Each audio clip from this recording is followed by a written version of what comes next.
अथ प्रथमोऽध्यायः। धृतराष्ट्र उवाच धर्मक्षेत्रे कुरुक्षेत्रे समवेतायुयुत्सवः मामकाः पाण्डवाश्चैव किमकुर्वत संजय। श्रीमद् भगवद गीता पहला अध्याय। अर्जुन विषाद योग। धृतराष्ट्र ने कहा, हे संजय, धर्मभूमि कुरुक्षेत्र में एकत्र हुए युद्ध के इच्छुक मेरे और पांडु के पुत्रों ने क्या किया? संजय उवाच दृष्ट्वा तु पाण्डवानेकम् व्यूढम् दुर्योधनस्तदा आचार्यमुपसंगम्य राजा वचनमब्रवीत्। संजय ने कहा, पांडव सैन्य की व्यूह रचना देखकर राजा दुर्योधन ने आचार्य द्रोण के पास जाकर ये वचन कहे। पश्येताम् पाण्डुपुत्राणाम् आचार्य महतीञ्चमो व्यूढाम् द्रुपदपुत्रेण तव शिष्येण धीमता। हे आचार्य, आपके बुद्धिमान शिष्य द्रुपद पुत्र द्वारा व्यूहाकार खड़ी की गई पांडु पुत्रों की इस महती सेना को देखिए।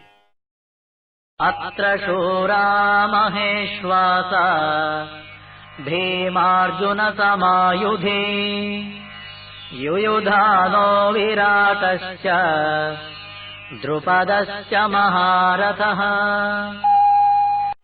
इस सेना के महान धनुर्धारी शूर योद्धा हैं, जो युद्ध में भीम और अर्जुन के समान हैं, जैसे युयुधान, विराट तथा महारथी राजा द्रुपद। धृष्टकेतुश्चेकितानः काशीराजश्च वीर्यवान् पुरुजित् कुन्तिभोजश्च शैब्यश्च नरपुङ्गवः। दृष्टकेतु, चेकितान, बलवान काशीराज, पुरुजित, कुंतीभोज और मनुष्यों में श्रेष्ठ शैव्य। सुधामन्युश्च विक्रान्तः उत्तमौजाश्च वीर्यवान् सौभद्रो द्रौपदेयाश्च सर्व एव महारथाः। पराक्रमी युद्धामन्यु, बलवान उत्तमौजा, सुभद्रा पुत्र अभिमन्यु और द्रौपदी के पुत्र, ये सब महारथी हैं। अस्माकं तु विशिष्टाये तान्निबोध द्विजोत्तम नायका मम सैन्यस्य संज्ञार्थं तान् ब्रवीमि ते। हे द्विजोत्तम, हमारे पक्ष में भी जो विशिष्ट योद्धागण हैं, उनको आप जान लीजिए। आपकी जानकारी के लिए अपनी सेना के नायकों के नाम मैं आपको बताता हूँ। भवान् भीष्मश्च कर्णश्च कृपश्च समितिञ्जयः अश्वत्थामा विकर्णश्च सौमदत्तिस्तथैव च। एक तो स्वयं आप, भीष्म, कर्ण और युद्ध विजयी कृपाचार्य तथा अश्वत्थामा, विकर्ण और सोमदत्त का पुत्र भूरिश्रवा है। अन्ये च बहवः शूराः मदर्थे त्यक्तजीविताः नानाशस्त्रप्रहरणाः सर्वे युद्धविशारदाः। मेरे लिए प्राण त्याग करने के लिए तैयार, अनेक प्रकार के शस्त्रास्त्रों से सुसज्जित तथा युद्ध में कुशल और भी अनेक शूरवीर हैं। अपर्याप्तं तदस्माकं बलं भीष्माभिरक्षितम् पर्याप्तं त्विदमेतेषां बलं भीमाभिरक्षितम्। भीष्म के द्वारा हमारी रक्षित सेना अपर्याप्त है, किंतु भीम द्वारा रक्षित उनकी सेना पर्याप्त है। अयनेषु च सर्वेषु यथा भागमवस्थिताः भीष्ममेवाभिरक्षन्तु भवन्तः सर्व एव हि। विभिन्न मोर्चों पर अपने अपने स्थान पर स्थित रहते हुए आप सब लोग भीष्म पितामह की ही सब ओर से रक्षा करें। अस्य संजनयन् हर्षम् कुरु वृद्धः पितामहः सिंहनादम् विनद्योच्चैः शङ्खम् दद्मौ प्रतापवान्। उस समय कौरवों में वृद्ध प्रतापी पितामह भीष्म ने दुर्योधन के हृदय में हर्ष उत्पन्न करते हुए उच्च स्वर में गरज कर शंख ध्वनि की। ततः शङ्खाश्च भैर्यश्च पणवानक गोमुखाः सहसैवाभ्यहन्यन्त सशब्दस्तु मुलोऽभवत्। तत्पश्चात शंख, नगाड़े, ढोल व श्रृंगी आदि वाद्य एक साथ ही बज उठे, जिनका बड़ा भयंकर शब्द हुआ। ततः श्वेतैर्हयैर्युक्ते महति स्यन्दने स्थितौ माधवः पाण्डवश्चैव दिव्यौ शङ्खौ प्रदध्मतुः। इसके उपरांत श्वेत अश्वों से युक्त भव्य रथ में बैठे हुए माधव और पांडुपुत्र अर्जुन ने भी अपने दिव्य शंख बजाए। पाञ्चजन्यम् हृषीकेशः देवदत्तम् धनञ्जयः पौण्ड्रम् दद्मौ महाशङ्खम् भीमकर्मावृकोदरः। भगवान ऋषिकेश ने पांचजन्य, धनंजय अर्जुन ने देवदत्त तथा भयंकर कर्म करने वाले भीम ने पौंड्र नामक महाशंख बजाया। अनंत विजयं राजा कुन्ती पुत्रो युधिष्ठिरः नकुलः सहदेवश्च सुघोषमणिपुष्पकौ। कुंती पुत्र राजा युधिष्ठिर ने अनंत विजय नामक शंख और नकुल व सहदेव ने क्रमशः सुघोष और मणिपुष्पक नामक शंख बजाए। आश्यश्च परमेश्वासः शिखण्डे च महारथः धृष्टद्युम्नो विराटश्च सात्यकिश्चापराजितः। श्रेष्ठ धनुष वाले काशीराज, महारथी शिखंडी, धृष्टद्युम्न, राजा विराट और अजय सात्यकी, द्रुपदो द्रौपदेयाश्च सर्वशः पृथिवीपते सौभद्रश्च महाबाहुः शङ्खान् दद्मुः पृथक् पृथक्। हे राजन, राजा द्रुपद, द्रौपदी के पुत्र और महाबाहु सौभद्र इन सब ने अलग अलग शंख बजाए। अघोषो धार्तराष्ट्राणाम् हृदयानि व्यदारयत् नभश्च पृथिवीं चैव तुमुलो व्यनुनादयन्। वह भयंकर घोष आकाश और पृथ्वी पर गूंजने लगा और उसने धृतराष्ट्र के पुत्रों के हृदय विदीर्ण कर दिए। अथ व्यवस्थितान् दृष्ट्वा धार्तराष्ट्रान् कपिध्वजः प्रवृत्ते शस्त्रसम्पाते धनुरुद्यम्य पाण्डवः। हे महीपते, इस प्रकार जब युद्ध प्रारंभ होने वाला ही था कि कपिध्वज अर्जुन ने धृतराष्ट्र के पुत्रों को स्थित देखकर धनुष उठाकर भगवान ऋषिकेश से ये शब्द कहे। ऋषिकेशं तदा वाक्यम् इदमाह महीपते। अर्जुन उवाच सेनयोरुभयोर्मध्ये रथं स्थापयाम्यच्युत।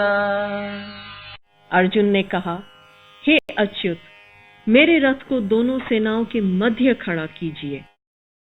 यावदेतान्निरीक्षेऽहम् योद्धुकामानवस्थितान् कैर्मया सह योद्धव्यम् अस्मिन् रणसमुद्यमे। जिससे मैं युद्ध की इच्छा से खड़े इन लोगों का निरीक्षण कर सकूं कि इस युद्ध में मुझे किनके साथ युद्ध करना है। योत्स्यमानानवेक्षेऽहम् य एतेऽत्र समागताः धार्तराष्ट्रस्य दुर्बुद्धेः युद्धे प्रियचिकीर्षवः। दुर्बुद्धि दुर्योधन का युद्ध में प्रिय चाहने वाले जो ये राजा लोग यहाँ एकत्र हुए हैं, उन युद्ध करने वालों को मैं देखूंगा। संजय उवाच एवमुक्तो हृषीकेशः गुडाकेशेन भारत सेनयोरुभयोर्मध्ये स्थापयित्वा रथोत्तमम्। संजय ने कहा, हे भारत, अर्जुन के इस प्रकार कहने पर भगवान ऋषिकेश ने दोनों सेनाओं के मध्य उत्तम रथ को खड़ा करके भीष्मद्रोण प्रमुखतः सर्वेषां च महीक्षितान् उवाच पार्थ पश्येतान् समवेतान् कुरूनिति। भीष्म, द्रोण तथा पृथ्वी के समस्त शासकों के समक्ष उन्होंने कहा, हे पार्थ, यहाँ एकत्र हुए इन कौरवों को देखो। तत्र पश्यत् स्थितान् पार्थः पितॄनथ पितामहान् आचार्यान् मातुलान् भ्रातॄन् पुत्रान् पौत्रान् सखींस्तथा। वहां अर्जुन ने उन दोनों सेनाओं में खड़े पिता के भाइयों, पितामहों, आचार्यों, मामाओं, भाइयों, पुत्रों, पौत्रों, मित्रों, श्वशुरों और सहृदों को भी देखा। श्वशुरान् सुहृदश्चैव सेनयोरुभयोरपि तान् समीक्ष्य स कौन्तेयः सर्वान् बन्धूनवस्थितान्। इस प्रकार उन सब बंधु बांधवों को खड़े देखकर कुंती पुत्र अर्जुन का मन करुणा से भर गया और विषाद युक्त होकर उसने ये कहा, पया परयाविष्टः विषेदन्निदमब्रवीत्। अर्जुन उवाच दृष्ट्वेमं स्वजनं कृष्ण युयुत्सुं समुपस्थितम्। अर्जुन ने कहा, हे कृष्ण, युद्ध की इच्छा रखकर उपस्थित हुए इन स्वजनों को देखकर मेरे अंग शिथिल हुए जाते हैं, मुख भी सूख रहा है और मेरे शरीर में कंप तथा रोमांच हो रहा है। सीदन्ति मम गात्राणि मुखं च परिशुष्यति वेपथुश्च शरीरे मे रोमहर्षश्च जायते। अर्जुन ने कहा, हे कृष्ण, युद्ध की इच्छा रखकर उपस्थित हुए इन स्वजनों को देखकर मेरे अंग शिथिल हुए जाते हैं, मुख भी सूख रहा है और मेरे शरीर में कंप तथा रोमांच हो रहा है। गाण्डीवं स्रंसते हस्तात् त्वच्चैव परिदह्यते न च शक्नोम्यवस्थातुम् भ्रमतीव च मे मनः। मेरे हाथ से गांडीव गिर रहा है और त्वचा जल रही है। मेरा मन भ्रमित सा हो रहा है और मैं खड़े रहने में असमर्थ हूँ। निमित्तानि च पश्यामि विपरीतानि केशव न च श्रेयोनुपश्यामि हत्वा स्वजनमाहवे। हे केशव, मैं शकुनों को भी विपरीत ही देख रहा हूँ और युद्ध में अपने स्वजनों को मारकर कोई कल्याण भी नहीं देखता हूँ। न कांक्षे विजयं कृष्ण न च राज्यं सुखानि च, किं नो राज्येन गोविन्द किं भोगैर्जीवितेन वा। हे कृष्ण, मैं न विजय चाहता हूँ, न राज्य और न सुखों को ही चाहता हूँ। हे गोविंद, हमें राज्य से अथवा भोगों से और जीने से भी क्या प्रयोजन है। येषामर्थे काङ्क्षितं नः राज्यं भोगसुखानि च, तैमावस्थिता युद्धे प्राणान् त्यक्त्वा धनानि च। हमें जिनके लिए राज्य, भोग और सुख आदि की इच्छा है, वे ही लोग धन और जीवन की आशा को त्याग कर युद्ध में खड़े हैं। आचार्याः पितरः पुत्राः तथैव च पितामहाः, मातुलाः श्वशुराः पौत्राः श्याला संबंधिनः सदा। वे लोग गुरुजन, ताऊ, चाचा, पुत्र, पितामह, श्वशुर, पोते, श्यालक तथा अन्य संबंधी हैं। एतान् न हन्तुमिच्छामि घ्नतोऽपि मधुसूदन, अपि त्रैलोक्यराज्यस्य हेतोः किं नु महि कृते। हे मधुसूदन, इनके मुझे मारने पर अथवा त्रैलोक्य के राज्य के लिए भी मैं इनको मारना नहीं चाहता, फिर पृथ्वी के लिए कहना ही क्या है। निहत्यदार्थराष्ट्रान्नः का प्रीतिः स्यात् जनार्दन, पापमेवाश्रयेदस्माद् हत्वैतानाततायिनः। हे जनार्दन, धृतराष्ट्र के पुत्रों की हत्या करके हमें क्या प्रसन्नता होगी। इन आतताइयों को मारकर तो हमें केवल पाप ही लगेगा। तस्मान्नर्हा वयं हन्तुम् धार्तराष्ट्रान् स्वबान्धवान्, स्वजनं हि कथं हत्वा सुखिनः स्याम माधव। हे माधव, इसलिए अपने बांधव धृतराष्ट्र के पुत्रों को मारना हमारे लिए योग्य नहीं है, क्योंकि स्वजनों को मारकर हम कैसे सुखी होंगे।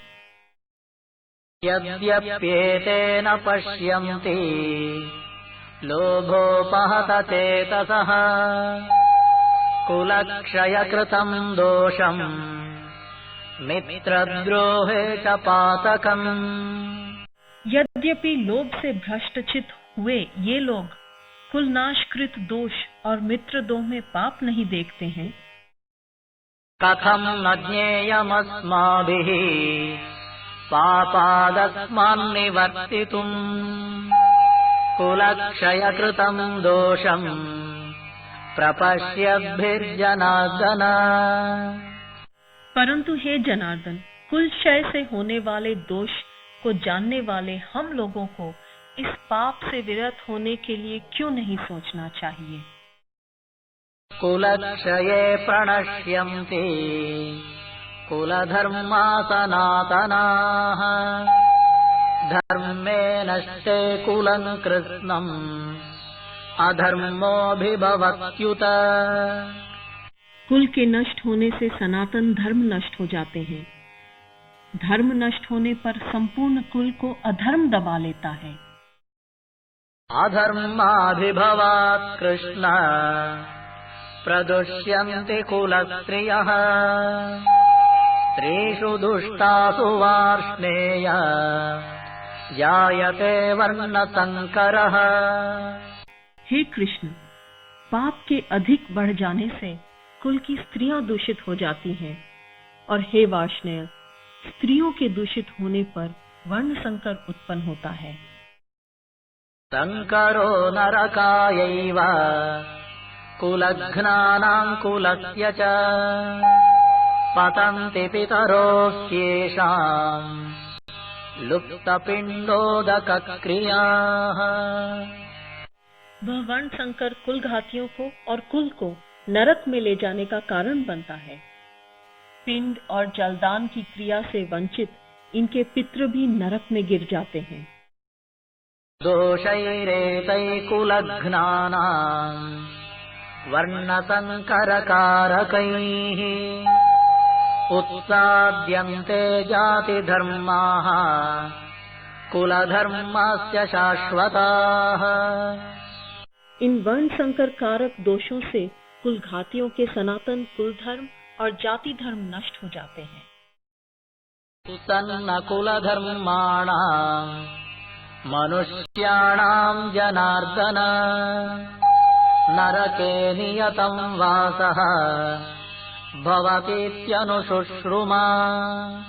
हे जनार्दन, हमने सुना है कि जिनके यहाँ कुल धर्म नष्ट हो जाता है उन मनुष्यों का अनियत काल तक नरक में वास होता है। अहो बत महत् पापम् कर्तुम् व्यवसिता वयम् यद्राज्य सुखलोभेन हन्तुम् स्वजनमुद्यताः। अहो, शोक है कि हम लोग बड़ा भारी पाप करने का निश्चय कर बैठे हैं, जो कि इस राज्य सुख के लोभ से अपने कुटुंब का नाश करने के लिए तैयार हो गए हैं। यदि मामप्रतीकारम् अशस्त्रम् शस्त्रपाणयः धार्तराष्ट्ररणे हन्युः तन्मे क्षेमतरम् भवेत्। यदि मुझ शस्त्र रहित और प्रतिकार न करने वाले को ये शस्त्रधारी कौरव रण में मारे तो भी वह मेरे लिए कल्याणकारक होगा। संजय उवाच एवमुक्त्वार्जुनः संख्ये रथोपस्थ उपाविशत् विसृज्य सशरम् चापम् शोकसंविघ्नमानसः। संजय ने कहा, रणभूमि में शोक से उद्विग्न मन वाला अर्जुन इस प्रकार कहकर बाण सहित धनुष को त्याग कर रथ के पिछले भाग में बैठ गया।